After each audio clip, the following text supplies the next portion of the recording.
apakah anak ini butuh terapi bicara atau tidak, seperti itu.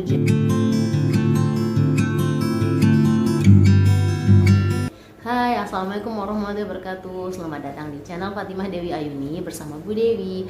Hai semuanya, jadi di video kali ini saya mau sharing lagi tentang pengalaman saya menghadapi anak speech delay. Jadi speech delay itu seperti apa sih, terlambat bicara ya. Jadi saya itu mengetahui anak saya terlambat bicara itu di umur 2 tahun. Jadi sebelumnya itu saya mikirnya biasa aja, nanti juga paling bisa sendiri gitu kan. Pikiran orang tua kita juga seperti itu kan. Tapi setelah saya saya tahu teman sebayanya itu udah bisa ngomong dengan lancar, dengan ngomong 2 kata 3 kata dalam satu kalimat, tapi anak saya kok belum bisa. Nah itu akhirnya mau nggak mau saya khawatir ya. Jadi akhirnya saya memutuskan untuk konsultasi ke dokter. Nah, konsultasi ke dokter itu apa aja sih yang harus kita siapkan? Nah, itu yang akan saya bahas di sini. Dan dokter apa sih yang harus kita temui untuk konsultasi tentang terlambat bicara. Tetap stay tune di video ini dan jangan lupa klik tombol subscribe dan nyalakan loncengnya agar teman-teman semuanya mendapat notifikasi terbaru dari video yang saya upload. Oke, jadi sebelum kita memutuskan untuk konsultasi ke dokter, kita harus membawa beberapa hal ya, istilahnya apa aja sih yang mungkin bisa kita tanyakan di dokter itu ya. Yang pertama itu adalah, pasti kita harus ngomong ke dokter bahwa kondisi anak kita seperti ini dan itu harus jujur.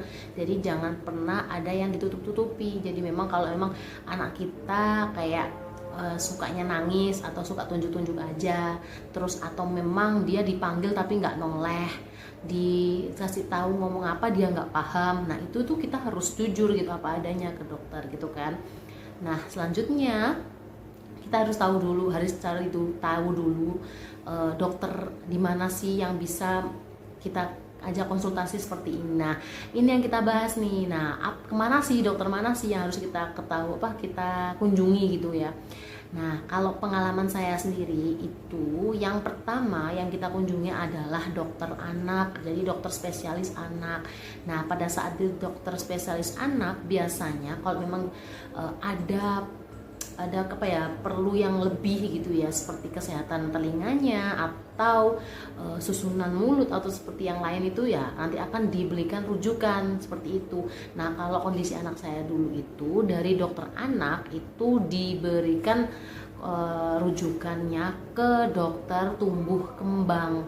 Jadi dokter tumbuh kembang itu nanti akan ditentukan apakah anak ini butuh terapi bicara atau tidak, seperti itu. Jadi nggak moro-moro gitu, nggak tiba-tiba langsung ke dokter tumbuh kembang. Jadi kalau menurut saya pengalaman saya alurnya itu adalah ke dokter spesialis anak dulu. Dari sana diobservasi, dianalisa si anak ini butuh kemana lagi gitu ya. Jadi butuh hanya stimulasi di rumah aja atau butuh lebih lanjut, seperti itu. Nah itu yang kedua ya.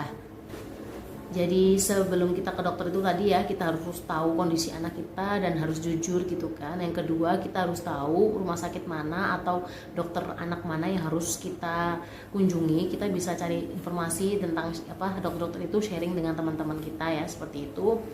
Terus yang ketiga cari biayanya juga. Jadi paling enggak teman-teman semuanya nggak kaget gitu kan kalau memang sudah di rumah sakit atau di dokter tapi ternyata nggak jadi karena memang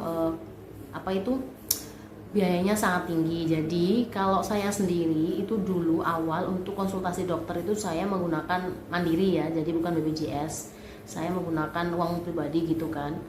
Nah setelah saya dapat informasi kalau ke dokter tumbuh kembang, terus habis gitu ternyata dirujukkan ke terapi bicara. Nah itu pada saat di terapi bicara itu saya baru menggunakan BPJS, seperti itu. Nah apakah dari konsultasi dokter awal itu bisa pakai BPJS? Bisa ya. Jadi BPJS itu bisa mengcover dari awal konsultasi tentang perkembangan anak. Jadi teman-teman semuanya yang mungkin punya BPJS dan memang lagi butuh untuk konsultasi ke dokter anak, silakan menggunakan fasilitas itu. Oke, itu ya. Jadi yang bisa saya sharingkan, jadi sebelum kita ke dokter itu dokter mana, terus apa aja harus kita siapkan, itu yang saya sharingkan kali ini. Oke, semoga bermanfaat buat teman-teman semuanya yang berjuang untuk perkembangan wicara anak. Oke, terima kasih. Wassalamualaikum warahmatullahi wabarakatuh. Jangan lupa subscribe.